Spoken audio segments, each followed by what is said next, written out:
Magandang umaga po sa bawat isa sa inyo. Welcome back to our 365 Daily Devotions.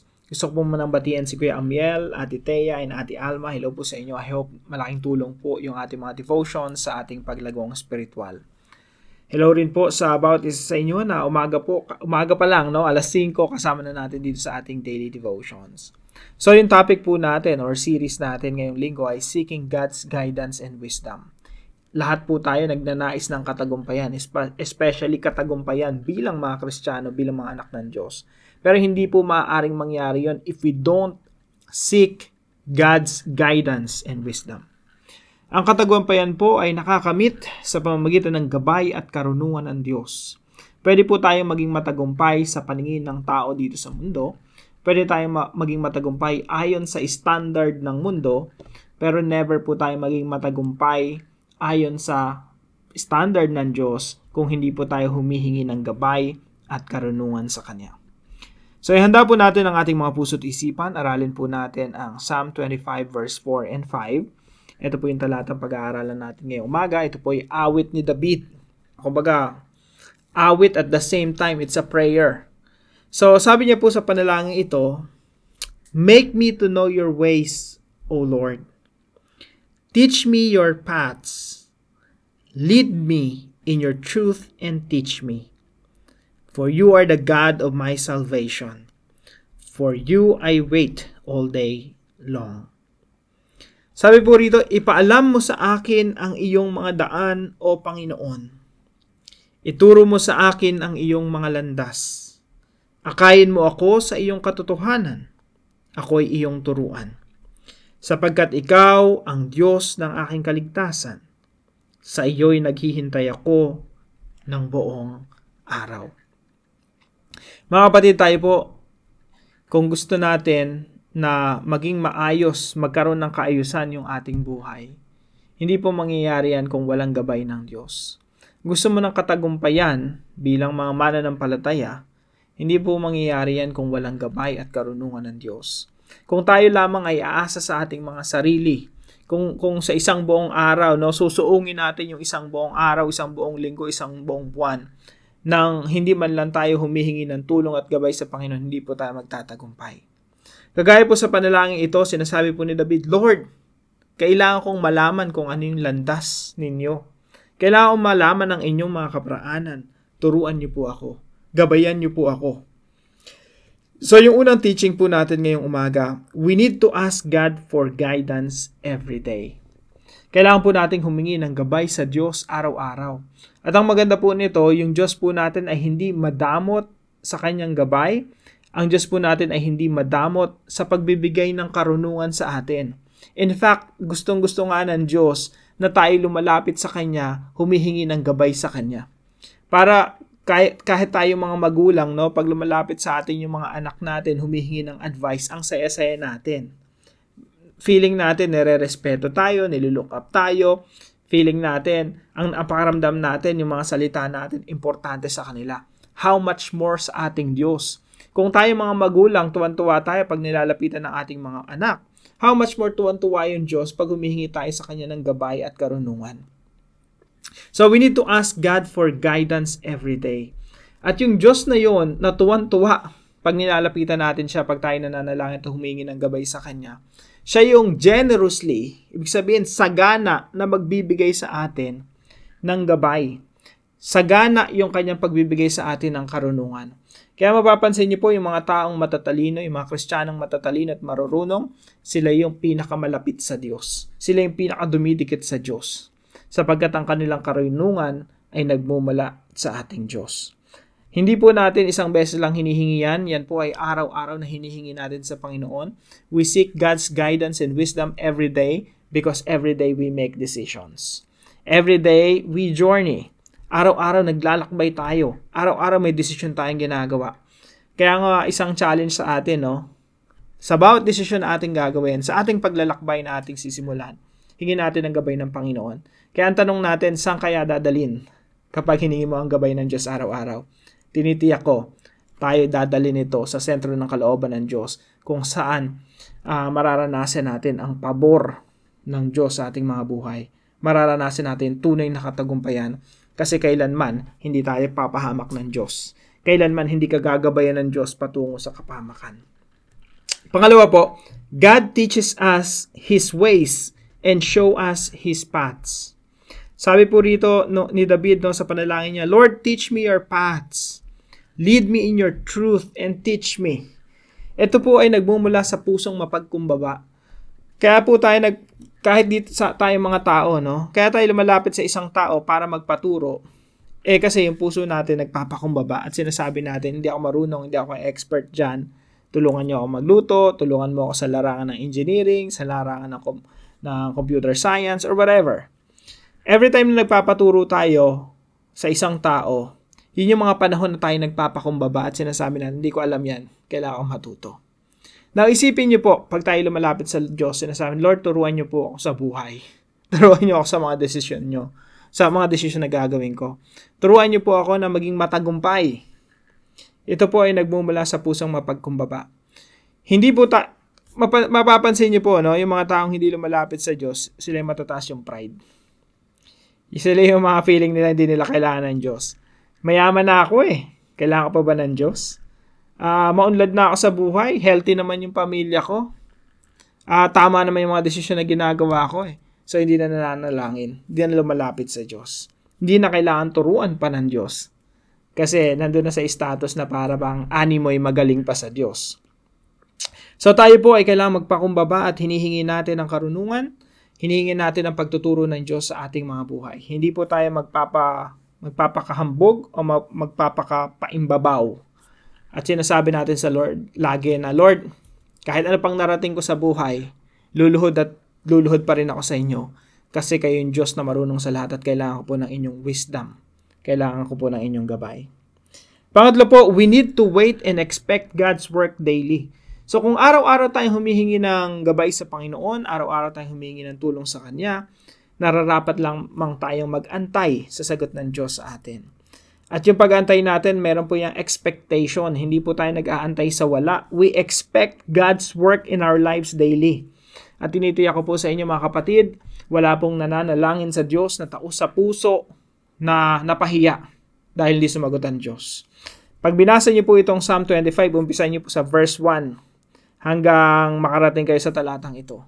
At sa panalangin ni David, sinasabi niya, Lord, wag niyo po akong hayaang mapahiya. Ako na nagtitiwala sa inyo. Huwag niyo pong ipahiya ang inyong pangalan. Ang Diyos talaga hindi niya ipapahiya, hindi niya itataya yung kanyang pangalan at merong mga tumatawag sa kanya na tao sa puso tapos hindi niya sasagutin. Walang pagkilos ang Diyos sa buhay nila. Kung ikaw ay lubos na nagtitiwala sa Panginoon, kagaya dito sa Salmo na ito, sa Kabanatang 25, na lumalapit ka ng taos puso sa Diyos, talagang hindi ka papahiyaan ng Diyos, sasagot ang Diyos sa iyo. That's why we have to wait and expect God's work in our lives daily. Kung araw-araw tayong nananalangin, humingi ng gabay sa Diyos araw-araw din ang pagkilos sa atin ng Diyos. At mararanasan natin yan. Maso-surprise tayo. Lagi nating ma-feel yung napakatinding pagkilos ng Diyos sa buhay natin. Kaya sabi ni David dito, for you I wait all day long. Lord, sa inyo ako nag-aantay buong araw. So we need to wait and expect God's work daily.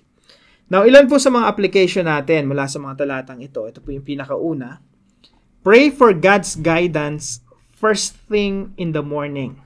Ito mga kapatid, challenge po ito, no? Kasi sa atin po, sa umaga pa lang, pagkagising natin, kadalasan hindi naman panalangin o devotion yung inuuna natin. Madalas, pag gilat na mata mo, kinakapa mo na agad. Asan yung cellphone ko di ba? Mga messages, mga notifications. Mga kapatid, pinakamainam po na discipline sa araw-araw. Pagdilat ng ating mga mata, bago pa tayo mag-toothbrush, bago pa tayo bumangon, ang una nating hinihingi, guidance. Yan ang pinakamagandang discipline na pwede natin gawin. So, pray for God's guidance first thing in the morning. Napakagandang disiplina po nito. Kaya ang tanong natin, pag meron kang ganitong disiplina, lagi mong inuuna ang Panginoon, lagi kang humingi ng gabay sa Panginoon, lagi mong inuuna ang presensya ng Panginoon, saan ka kaya dadalhin ng Diyos? Sigurado, dadalhin ka ng Diyos sa sentro ng kanyang kalooban, kung saan merong katagumpayan, merong kapayapaan, merong kaligayahan. Number 2 po, follow God's leading every day. So, kung humingi tayo ng gabay sa Diyos, araw-araw, first thing in the morning, sinisigurado ng salita ng Diyos na merong leading ang Diyos sa iyo. Ibig sabihin, merong pangunguna, merong paggabay, merong pangungusap ang Diyos sa inyo, sa ating lahat araw-araw. So, kung hiningi natin ang gabay ng Diyos, mangungusap sa atin ng Diyos kung saan yung landas na dapat nating tahakin. Kaya nga ang ganda ng mga talatang ito, no, ng panalangin ito, ipaalam mo sa akin ang iyong mga daan o Panginoon. Sigurado sinagot ng Diyos yan kay David.